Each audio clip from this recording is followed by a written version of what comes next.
Kia ora, hello, I'm Philip Duncan and thanks for joining us for our Thursday update for May the 18th. We have a storm in the Tasman Sea which is heading directly towards New Zealand. It's going to arrive overnight Friday and across Saturday, and then it very slowly starts to weaken as it moves away from us.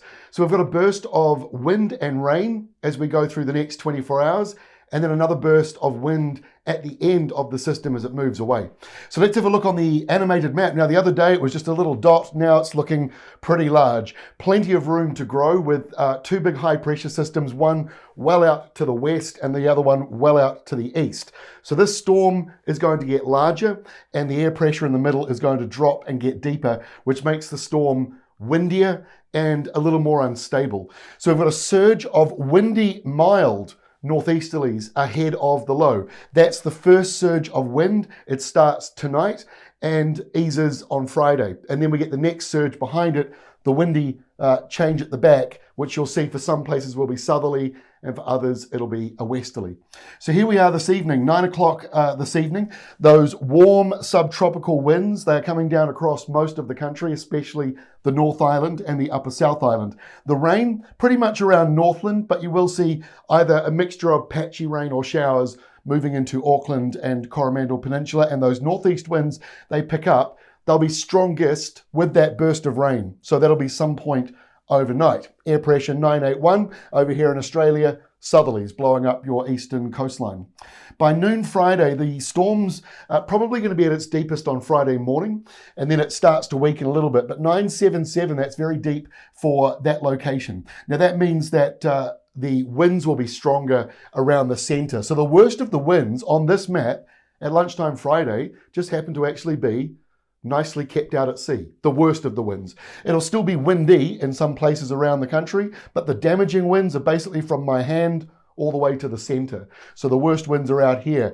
As we go through the rest of Friday and Saturday, and the center moves through like this, those windy conditions move in with it, but so too does the calmer center. So it does matter exactly where this storm tracks as to who gets the worst of it. But as that heavy rain moves through overnight tonight, it clears up to showers on Friday. So it may not be as bad on Friday as some of you might expect, but there could be a couple of isolated heavy showers in there. Now we go to noon Saturday. The center of this storm finally comes in. Now it's hard to read it, but it still says 978 or 75, I should say, on this one. No, 78.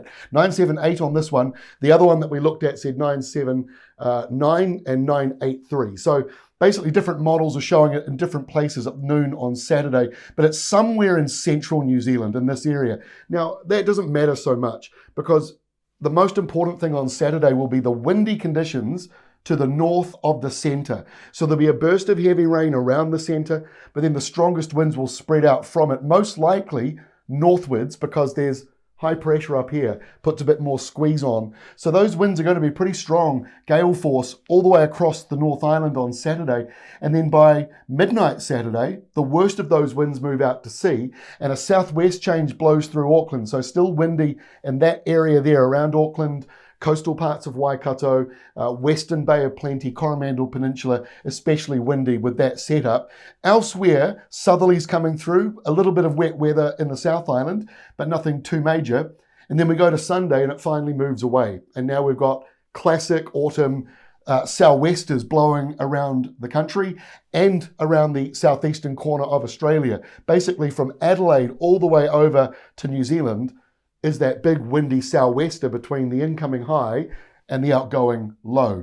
So we get into next week and no real change. Windy sou'westers, colder for many places, more like it should be for this time of the year. So we get that back on Monday next week as Australia starts to settle down. Australia's got some big frost coming in tonight and tomorrow. Places like Canberra will be pretty cold. But again, start of next week, here comes the next chance of frost for you, especially Tuesday night, Wednesday morning as that comes in. But on the New Zealand side, as you can see, from Saturday, Sunday, Monday, Tuesday, probably into Wednesday, Thursday, it's windy around New Zealand with west to southwesterly winds. And for those who ask, what does El Nino look like? It looks like this map right here. High pressure to our west, sou'westers over New Zealand. That's a pretty classic El Nino setup. Not that we're in El Nino yet.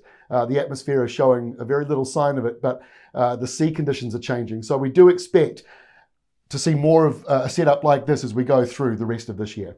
But that is all from me for now. Back on Friday, we'll get into more details as the storm system comes through. And obviously, please do stay up to date with the latest MetService warnings and watches. You can find them all across our website. We'll see you tomorrow, Friday.